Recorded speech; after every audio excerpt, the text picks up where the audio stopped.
मौनी अमावस्या जैसी कोई भी दुर्घटना ना हो, इससे बचा जा सके, इसके लिए प्रशासन ने वीवीआईपी पास रद्द करके एक बड़ा निर्णय भी ले लिया है। किसी भी बड़े व्यक्ति के लिए वही नियम लागू होगा जो एक आम श्रद्धालु पर होगा। 2 सीनियर अधिकारियों को प्रयागराज में तैनात कर दिया है, तो महाकुंभ की व्यवस्थाओं पर बारीकी से नजर रखने वाले हैं। और अब पूरे मेला क्षेत्र को नो व्हीकल जोन घोषित कर दिया है। जिस रास्ते से लोग आ रहे हैं उस रास्ते से वो जा नहीं सकेंगे। इसके लिए फिलहाल प्रयागराज के बॉर्डर्स को सील कर दिया गया है। महाकुंभ मेले में मौनी अमावस्या के दिन हुए भगदड़ के बाद मेला प्रशासन ने लोगों की सुरक्षा को देखते हुए कई बड़े निर्णय ले लिए हैं।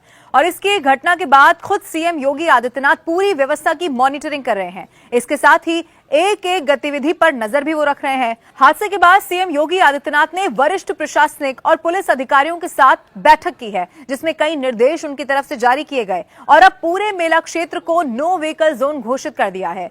पूरे मेला क्षेत्र की बात की जाए तो किसी भी प्रकार के वाहनों की आवाजाही पर पूरी तरह से अब रोक रहेगी। और ये रोक 4 फरवरी तक इसी तरह से जारी रहेगी। सभी श्रद्धालुओं को पैदल चलकर ही अब संगम या गंगा नदी घाट तक पहुंचना होगा। दूसरे जिलों की बात की जाए तो दूसरे जिले से गाड़ी महाकुंभ ना आए, इसके लिए फिलहाल प्रयागराज के बॉर्डर्स को सील कर दिया गया है।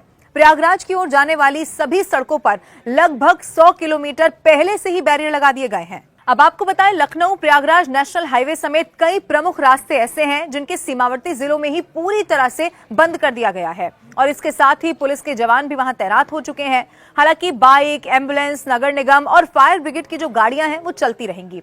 अमृत स्नान के दिन सामान्य दिनों से काफी ज्यादा भीड़ होती है और इसी को ध्यान में रखते हुए ये निर्णय लिया गया है, क्योंकि अब 3 फरवरी को बसंत पंचमी है और इस दिन भी महाकुंभ 2025 का आखिरी अमृत स्नान है। और इसीलिए मौनी अमावस्या जैसी कोई भी दुर्घटना ना हो, इससे बचा जा सके, इसके लिए ये नियम अब लागू हो चुके हैं। रेलवे की बात की जाए तो रेलवे ने भी हादसे को देखते हुए प्रयागराज आने वाली जो दर्जनों कुंभ विशेष ट्रेन है उन्हें 2 फरवरी तक निरस्त कर दिया है। इसके साथ ही भारी भीड़ और ट्रैफिक को देखते हुए पड़ोसी राज्यों जिसमें बिहार शामिल है, झारखंड है, छत्तीसगढ़, मध्य प्रदेश है, इसके जो मालवाहक वाहन है उनके लिए 31 जनवरी की सुबह तक यूपी के सीमावर्ती जिलों सोनभद्र, मिर्जापुर, चंदौली, गाजीपुर और इसके अलावा बलिया में आने की अनुमति इन्हें नहीं दी जाएगी। ये यहाँ पर तय कर लिया गया है। और खुद सूबे के मुखिया यानी कि सीएम योगी आदित्यनाथ ने महाकुंभ मेला की व्यवस्था को और बेहतर कैसे बनाया जाए, इसके लिए बकायदा 2 सीनियर अधिकारियों को प्रयागराज में तैनात कर दिया है।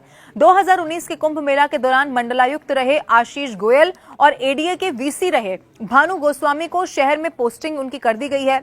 और इसके अलावा विशेष सचिव स्तर के 5 अन्य अधिकारियों को भी प्रयागराज में भेजा जा रहा है। और ये जो सभी हैं वो महाकुंभ की व्यवस्थाओं पर बारीकी से नजर रखने वाले हैं। अब आपको ये भी बता दें कि प्रशासन ने समूचे प्रयागराज में रास्ते को 1 वे कर दिया है।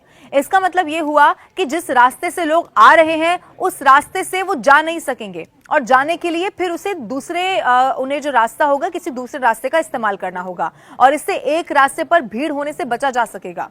इसके अलावा अभी तक सिर्फ संगम के आसपास ड्रोन कैमरे से निगरानी की जा रही थी, लेकिन अब पूरे मेला क्षेत्र में ड्रोन से निगरानी की बात यहां पर जो कही गई है, इसके साथ ही जो अधिकारी हैं वो हेलीकॉप्टर से भी महाकुंभ क्षेत्र का जायजा लेने लग गए हैं। उनकी तस्वीरें भी सामने आ गई हैं। इसके अलावा जो लाउड स्पीकर हैं उनसे भी लगातार जरूरी निर्देश दिए जा रहे हैं ताकि किसी भी जगह अफरा तफरी का माहौल ना बन सके। क्राउड मैनेजमेंट को लेकर प्रशासन चौकस है। ज्यादा भीड़ जुटने पर सरकार अपनी तरफ से व्यवस्था करके बसों और ट्रेनों के माध्यम से लोगों को उनके घर तक भेजेगी और इसके लिए कई स्पेशल ट्रेनों की भी बाकायदा व्यवस्था जो है वो कर दी गई है। इसके अलावा प्रशासन ने वीवीआईपी पास रद्द करके एक बड़ा निर्णय भी ले लिया है। अभी तक की बात की जाए तो व्हीकल और वीवीआईपी पास के जरिए लोग अपने वाहन शहर के अंदर तक लेकर चले जा रहे थे, जिससे आम श्रद्धालुओं को दिक्कतों का सामना करना पड़ता था। अब इसी वजह से 4 फरवरी तक सभी वीवीआईपी पास कैंसिल रहेंगे। किसी भी बड़े व्यक्ति के लिए वही नियम लागू होगा जो एक आम श्रद्धालु पर होगा। इसके साथ ही साथ एस्कॉर्ट की जो गाड़ियां हैं उनको और किसी भी काफिले पर उनको जाने से रोक रहेगी। देखिए, मेला प्रशासन ने लोगों के लिए कुछ गाइडलाइंस जारी कर दी हैं, जिनमें यह कहा गया है कि कोई भी व्यक्ति अफवाह को ना फैलाए और किसी अफवाह पर भरोसा भी ना करे। इसके साथ ही जो तय रूट है उसी से ही वो घाट पर जाए, कोई शॉर्टकट अपनाने की वो बिल्कुल भी कोशिश ना करे। इसके अलावा किसी भी तरह की दिक्कत होने पर पैनिक की स्थिति बिल्कुल भी ना हो, ना खुद पैनिक हो, ना अपने आसपास लोगों को करें और आसपास मौजूद जो पुलिस अधिकारी हैं उन्हें तुरंत इसकी सूचना दे दें अगर आपको लगता है कि कोई भी किसी भी तरह से अफवाह फैला रहा है। इसका मतलब ये हुआ कि एक बड़ी जो घटना वहां पर हुई उससे प्रशासन ने तो सीख ली ही है, लेकिन अब आम लोगों को भी अपनी समझदारी इसमें बरतने की जरूरत है।